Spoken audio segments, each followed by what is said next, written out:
नमस्कार, जय श्री राम, जय सनातन संस्कृति, जय भारत। मित्रों, महाभारत की कथा को शुरू करते हैं। आज की कथा का शीर्षक है श्री कृष्ण और अर्जुन को आगे बढ़ा देख, कौरव सैनिकों की निराशा तथा दुर्योधन का युद्ध के लिए आगे आना। तो जैसा कि जयद्रथ वध का प्रसंग चल रहा है और हम देख रहे हैं कि कौरव सेना के सारे वीर अर्जुन को आगे बढ़ने से रोकने में लगे हुए हैं। तो आज देखते हैं कहाँ तक कथा पहुँचती है।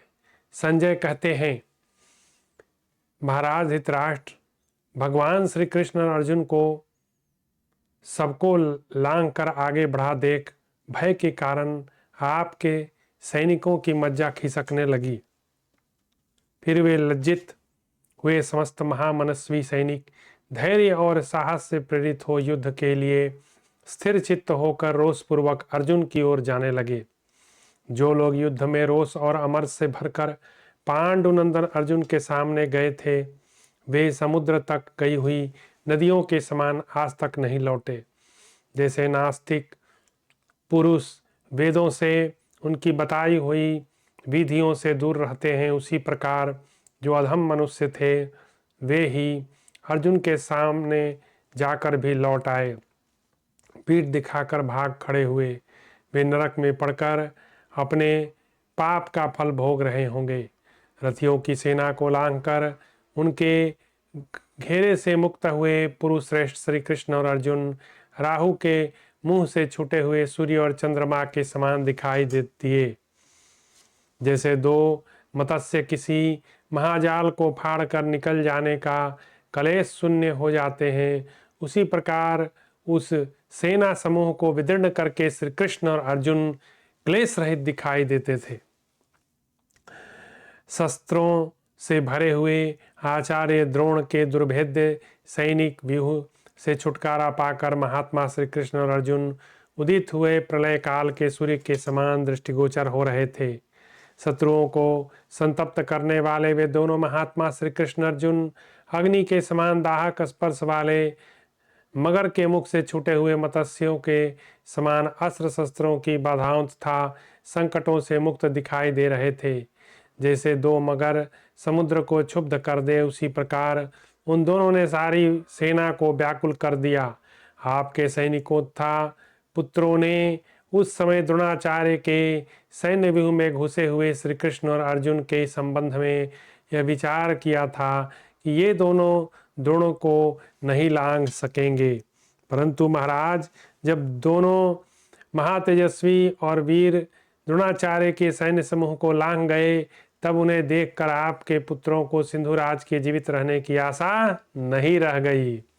राजन, सब लोगों को यह सोचकर कि श्री कृष्ण अर्जुन द्रोणाचार्य तथा कृतवर्मा के हाथ से नहीं छूट सकेंगे, सिंधुराज के जीवन की आशा प्रबल हो उठी थी।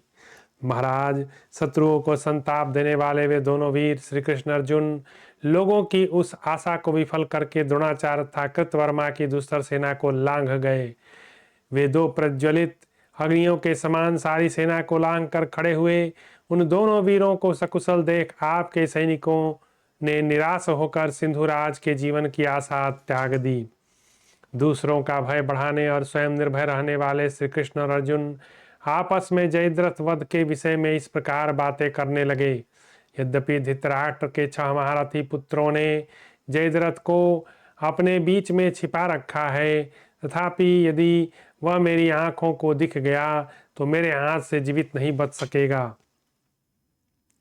यदि देवताओं सहित साक्षात इंद्र भी समरांगण में इसकी रक्षा करें तो भी हम दोनों इसे अवश्य मार डालेंगे। इस प्रकार दोनों कृष्ण आपस में बात कर रहे थे। सिंधुराज जयद्रथ की खोज करते हुए महाबाहु श्री कृष्ण और अर्जुन ने उस समय जब आपस में उपयुक्त बातें कही, तब आपके पुत्र बहुत कोलाहल करने लगे। जैसे मरुभूमि को लांघ कर जाते हुए दो प्यासे हाथी पानी पीकर तृप्त एवं संतुष्ट हो गए, उसी प्रकार शत्रुओं का दमन करने वाले श्री कृष्ण और अर्जुन भी शत्रु सेना को लांघ कर अत्यंत प्रसन्न हुए थे। जैसे व्याघ्र, सिंह और हाथियों से भरे हुए पर्वतों को लांघकर दो व्यापारी प्रसन्न दिखाई देते हों, उसी प्रकार मृत्यु और जरा से रहित श्री कृष्ण अर्जुन भी उस सेना को लांघ कर संतुष्ट दिखते थे। इन दोनों के मुख की कांति वैसी थी, ऐसा सभी सैनिक मान रहे थे। विषधर सर्प और प्रज्वलित अग्नि के समान भयंकर द्रोणाचार्य तथा अन्य नरेशों के हाथ से छूटे हुए दो प्रकाशमान सूर्यों के सदृश श्री कृष्ण अर्जुन को वहां देखकर आपके समस्त सैनिक सब ओर से कोलाहल मचा रहे थे। समुद्र के समान विशाल द्रोण सेना से मुक्त हुए वे दोनों शत्रु दमन वीर श्री कृष्ण अर्जुन ऐसे प्रसन्न दिखाई देते थे मानो महासागर लांघ गए हों। द्रोणाचार्य और कृतवर्मा द्वारा सुरक्षित महान अस्त्र समुदाय से छूटकर वे दोनों वीर सम्रांगण में इंद्र और अग्नि के समान दिखाई देते थे। द्रोणाचार्य के तीखे बाणों से श्री कृष्ण और अर्जुन के शरीर छिदे हुए थे और उनसे रक्त की धारा बह रही थी। उस समय वे लाल कनेर से भरे हुए दो पर्वतों के समान सुशोभित होते थे। द्रोणाचार्य जिस सैन्य सरोवर के ग्राहतुल्य जंतु थे, जो शक्ति रूपी विषधर सर्पों से भरा था, लोहे के बाण जिसके भीतर भयंकर मगर का भय उत्पन्न करते थे, बड़े बड़े क्षत्रिय जिसमें जल के समान शोभा पाते थे, धनुष की टंकार जहाँ मेघ गर्जना के समान सुनाई पड़ती थी, गदा और खड़ग जहाँ विद्युत के समान चमक रहे थे, और द्रोणाचार्य के बाण ही जहाँ मेघ बनकर बरस रहे थे, उससे मुक्त हुए श्री कृष्ण और अर्जुन राहु से छूटे हुए सूर्य और चंद्रमा के समान प्रकाशित हो रहे थे।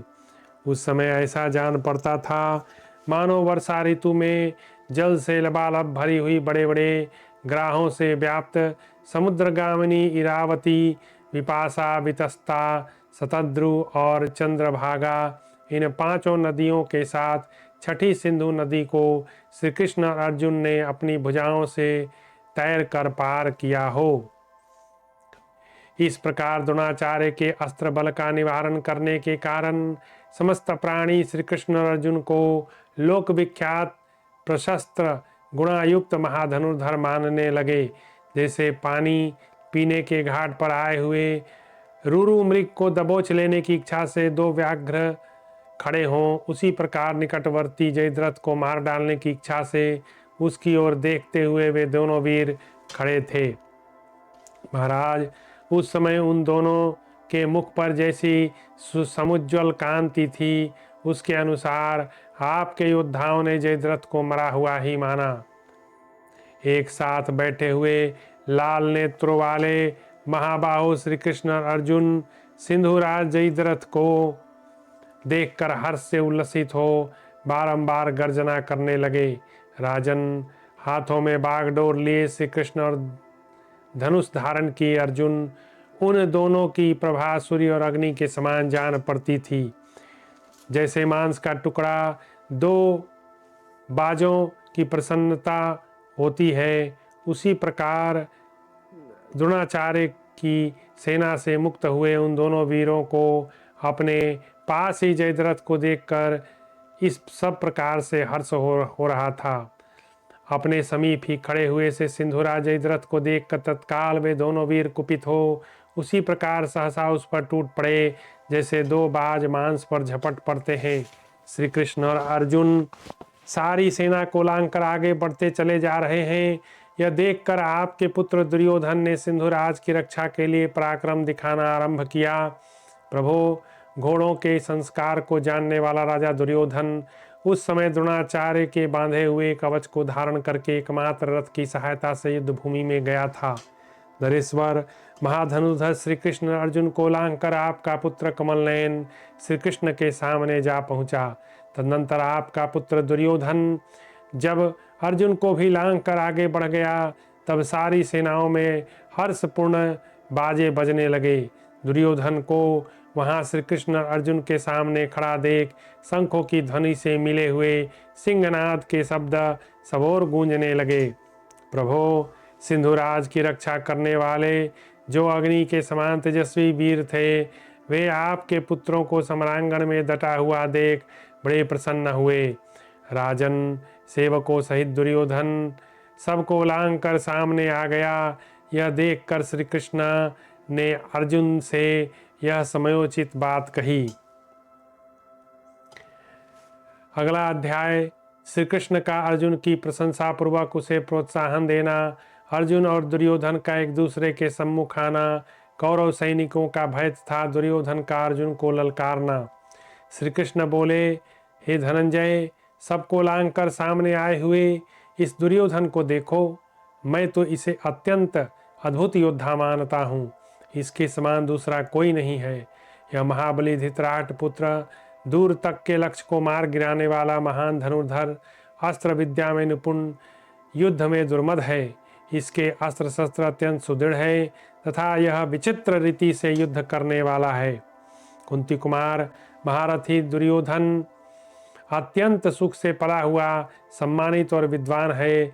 यह तुम जैसे बंधु बांधवों से नित निरंतर द्वेष रखता है। निष्पाप अर्जुन, मैं समझता हूँ इस समय इसी के साथ युद्ध करने का अवसर प्राप्त हुआ है। यहाँ तुम लोगों के अधीन जो रणदूत होने वाला है वही विजय अथवा पराजय का कारण होगा। पार्थ, तुम बहुत दिनों से संजो कर रखे हुए अपने क्रोध रूपी विष को इसके ऊपर छोड़ो। महारथी दुर्योधन ही पांडवों के सारे अनर्थ की जड़ है। आज तुम्हारे बाणों के मार्ग में आ पहुंचा है, इसे तुम अपनी सफलता समझो। अन्यथा राज की अभिलाषा रखने वाला राजा दुर्योधन तुम्हारे साथ युद्ध भूमि में कैसे उतर सकता था। धनंजय, सौभाग्यवश यह दुर्योधन इस समय तुम्हारे बाणों के पथ में आ गया है। तुम ऐसा प्रयत्न करो जिससे यह अपने प्राणों को त्याग दे। पुरुष रत्न ऐश्वर्य के घमंड में चूर रहने वाले इस दुर्योधन ने कभी कष्ट नहीं उठाया। यह युद्ध में तुम्हारे बल पराक्रम को नहीं जानता है। पार्थ, देवता, असुर और मनुष्यों सहित तीनों लोकों में भी रणक्षेत्र में तुम्हें जीत नहीं सकते, फिर अकेले दुर्योधन की तो औकात ही क्या है। कुंती कुमार, सौभाग्य की बात है कि यह तुम्हारे रथ के निकट आ पहुंचा है। महाबाहो, जैसे इंद्र ने वृत्रासुर को मारा था उसी प्रकार तुम भी इस दुर्योधन को मारो।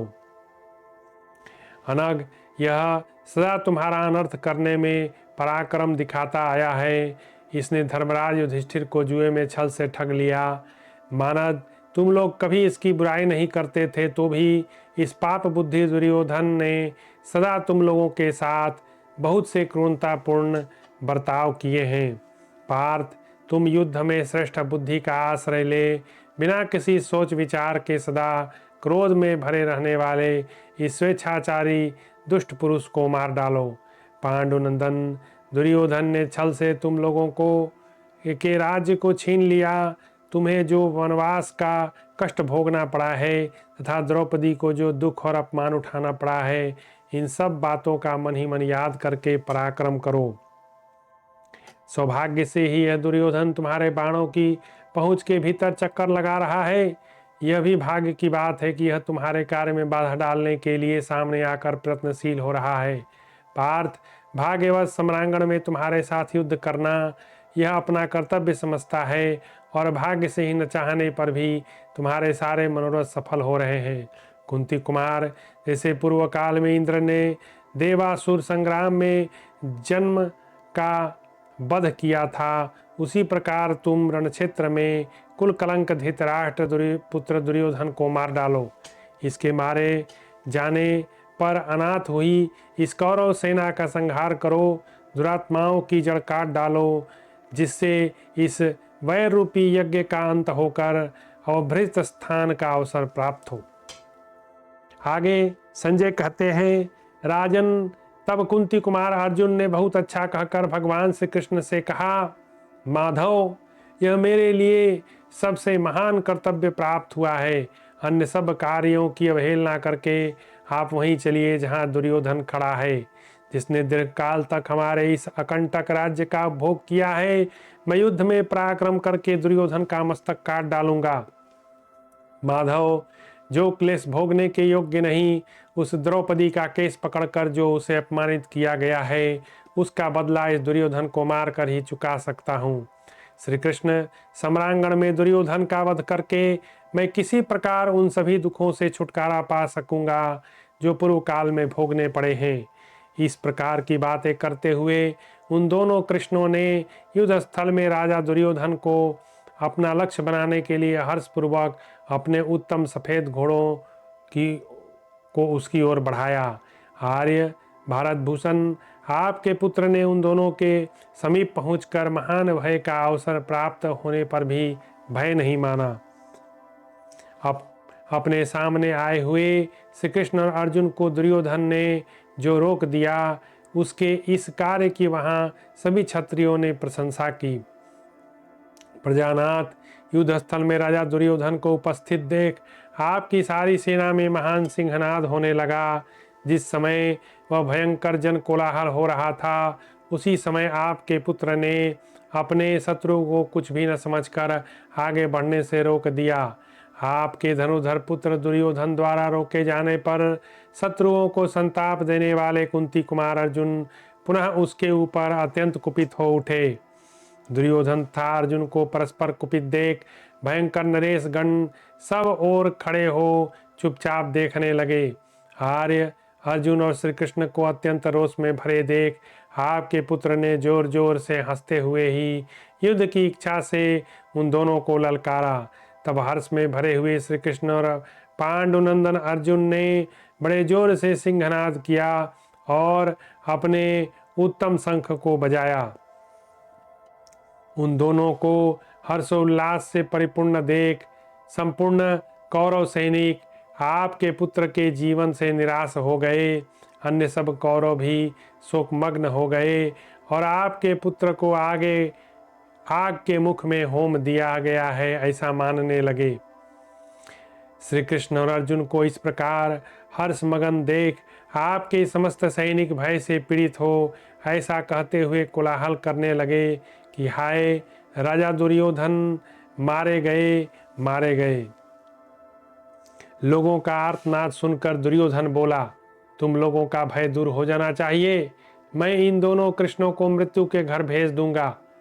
अपने संपूर्ण सैनिकों को ऐसा कहकर विजय की अभिलाषा रखने वाले राजा दुर्योधन ने कुंती कुमार को संबोधित करके क्रोधपूर्वक इस प्रकार कहा, पार्थ, यदि तुम पांडु के बेटे हो तो तुमने जो लौकिक एवं दिव्य अस्त्रों की शिक्षा प्राप्त की है उन सबको मेरे ऊपर शीघ्र दिखाओ। तुम में और श्री कृष्ण में जो बल और पराक्रम हो उसे मेरे ऊपर शीघ्र प्रकट करो। हम देखते हैं तुम में कितना पुरुषार्थ है। हमारे परोक्ष में लोग स्वामी के सत्कार से युक्त तुम्हारे लिए किए हुए जिन कर्मों का वर्णन करते हैं उन्हें तो जरा दिखाओ। दुर्योधन अर्जुन का युद्ध था दुर्योधन की पराजय। संजय कहते हैं, राजन, अर्जुन से ऐसा कहकर राजा दुर्योधन ने 3 अत्यंत वेगशाली मर्मभेदी बाणों द्वारा उन्हें बीध डाला और 4 बाणों द्वारा उनके 4 घोड़ों को भी घायल कर दिया। इसी प्रकार 10 बाण मारकर उसने श्री कृष्ण की छाती छेद दी और एक भल्ल से उनके चाबुक को काटकर पृथ्वी पर गिरा दिया। तब व्यग्रता रहित अर्जुन ने शान पर चढ़ाकर तेज किए हुए विचित्र पंख वाले 14 बाणों द्वारा उसे घायल किया, परंतु उनके वे बाण दुर्योधन के कवच पर जाकर फिसल गए। उन्हें निष्फल हुआ देख अर्जुन ने पुनः 14 तीखे बाण चलाए, परंतु वे भी कवच से फिसल गए। अर्जुन के चलाए हुए उन 28 बाणों का निष्फल हुआ देख शत्रु वीरों का संहार करने वाले श्री कृष्ण ने उनसे इस प्रकार कहा, हे पार्थ, आज तो मैं प्रस्तर खंडों के चलने के समान ऐसी बात देख रहा हूँ जिसे पहले कभी नहीं देखा था। तुम्हारे चलाए हुए बाण तो कोई काम ही नहीं कर रहे हैं। भरत श्रेष्ठ, तुम्हारे गांडीव धनुष की शक्ति पहले जैसी है ना? तुम्हारी मुट्ठी एवं बाहुबल भी पूर्वत है ना? आज तुम्हारी और तुम्हारे शत्रु की अंतिम भेंट का समय नहीं आया है क्या? मैं जो पूछता हूँ उसका उत्तर दो। कुंती नंदन, आज युद्ध स्थल में दुर्योधन के रथ के पास निष्फल होकर गिरे हुए तुम्हारे इन बाणों को देखकर मुझे महान आश्चर्य हो रहा है। पार्थ, वज्र और असनी के समान भयंकर तथा शत्रुओं के शरीर को विदीर्ण कर देने वाले तुम्हारे वे बाण आज कुछ काम नहीं कर रहे हैं। यह कैसी विडंबना है। तब अर्जुन बोले, श्री कृष्ण, मेरा तो ये विश्वास है कि दुर्योधन को द्रोणाचार्य ने अभेद्य कवच बांधकर उसमें यह अद्भुत शक्ति स्थापित की है। यह कवच धारणा मेरे अस्त्रों के लिए अभेद्य है। श्री कृष्ण, इस कवच के भीतर तीनों लोकों की शक्ति सन्निहित है। एकमात्र आचार्य द्रोण ही इस विद्या को जानते हैं और उन्हीं सद्गुरु से सीखकर मैं भी इसे जान पाया हूँ। इस कवच को किसी प्रकार बाणों द्वारा विदीर्ण नहीं किया जा सकता। गोविंद, युद्ध स्थल में साक्षात देवराज इंद्र अपने वज्र से भी इसका विदारण नहीं कर सकते। श्री कृष्ण, आप यह सब कुछ जानते हुए मुझे मोह में कैसे डाल रहे हैं? केशव, तीनों लोकों में जो बातें हो चुकी हैं, जो हो रही हैं तथा जो कुछ होने वाली हैं, वह सब आप जानते हैं। मधुसूदन, इसे आप जैसा समझ जानते हैं वैसा दूसरा कोई नहीं जानता। श्री कृष्ण, द्रोणाचार्य के द्वारा विधि पूर्वक धारण कराई हुई इस कवच धारणा को ग्रहण करके दुर्योधन युद्ध स्थल में निर्भय से खड़ा है। माधव, इसे धारण करने पर जिस कर्तव्य के पालन का विधान किया गया है उसे यह नहीं जानता है। जैसे स्त्रियां गहने पहन लेती हैं, उसी प्रकार यह दूसरे के द्वारा दी हुई इस कवच धारणा को अपनाए हुए है। जनार्दन, अब आप मेरी भुजाओं को और धनुष का बल देखिए। मैं कवच से सुरक्षित होने पर भी दुर्योधन को पराजित कर दूंगा। देवेश्वर, ब्रह्मा जी ने यह तेजस्वी कवच अंगिरा को दिया था, उनसे बृहस्पति ने प्राप्त किया, बृहस्पति से इंद्र को मिला। फिर देवराज इंद्र ने विधि एवं रहस्य सहित यह कवच मुझे प्रदान किया। यदि दुर्योधन का यह कवच देवताओं द्वारा निर्मित हो अथवा स्वयं ब्रह्मा जी का बनाया हुआ हो, तो भी आज मेरे बाणों द्वारा मारे गए इस दुर्बुद्धि दुर्योधन को बचा नहीं सकेगा। संजय कहते हैं, राजन, ऐसा कहकर माननीय अर्जुन ने कठोर आवरण का भेदन करने वाले मानव अस्त्र से अपने बाणों को अभिमंत्रित करके धनुष की डोरी को खींचा। धनुष के बीच में रखकर अर्जुन के द्वारा खींचे जाने वाले उन बाणों को अश्वत्थामा ने सर्व शस्त्र घातक अस्त्र के द्वारा काट डाला। ब्रह्मवादी अश्वत्थामा के द्वारा दूर से ही काट दिए गए उन बाणों को देखकर श्वेतवाहन अर्जुन चकित हो गए और श्री कृष्ण को सूचित करते हुए बोले, जनार्दन, इस अस्त्र का मैं 2 बार प्रयोग नहीं कर सकता, क्योंकि ऐसा करने पर यह मुझे ही मार डालेगा और मेरी सेना का भी संहार कर देगा। राजन, इसी समय दुर्योधन रण क्षेत्र में विषधर सर्प के समान भयंकर 9 बाणों से श्री कृष्ण और अर्जुन को घायल कर दिया। उसने समरभूमि में बड़ी भारी बाण वर्षा करके श्री कृष्ण और पांडु कुमार धनंजय पर पुनः बाणों की झड़ी लगा दी। इससे आपके सैनिक बड़े प्रसन्न हुए। वे बाजे बजाने और सिंहनाद करने लगे। तदनंतर युद्धस्थल में कुपित हुए अर्जुन अपने मुंह के कोने चाटने लगे। उन्होंने दुर्योधन का कोई भी ऐसा अंग नहीं देखा जो कवच से सुरक्षित न हो।